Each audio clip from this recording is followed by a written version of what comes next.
Managing hypothyroidism can be tricky, but surely you know your diet plays a crucial role in how you feel and function?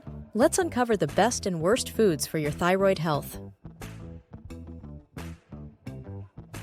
While it's important to note that diet alone cannot treat hypothyroidism, and thyroid hormone replacement medication is necessary, the right foods can support your thyroid function and help manage symptoms.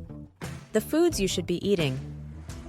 Let's start with the foods that are beneficial for hypothyroidism. Selenium and iodine are key nutrients for thyroid health. How selenium helps is by activating thyroid hormones, so they can be used by the body. Good sources include Brazil nuts, tuna, sardines, eggs, and legumes. Now, iodine is critical for the production of thyroid hormones. You can get iodine from fish, dairy, and iodized salt. However, it's crucial to consume iodine in moderation, as too much can worsen hypothyroidism. Another important nutrient, zinc, also helps the body regulate TSH, the hormone that tells the thyroid gland to release thyroid hormones. Zinc-rich foods include oysters, beef, and chicken. The foods you should avoid. Next, let's talk about foods to avoid or consume in moderation. First, you need to avoid goitrogens. These are substances that can interfere with the function of the thyroid gland.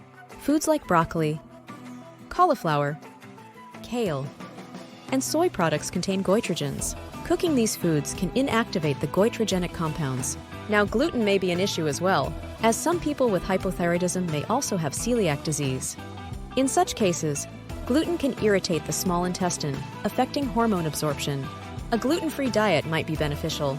And while fiber is important for digestive health, too much can interfere with thyroid medication absorption. Keep your fiber intake balanced.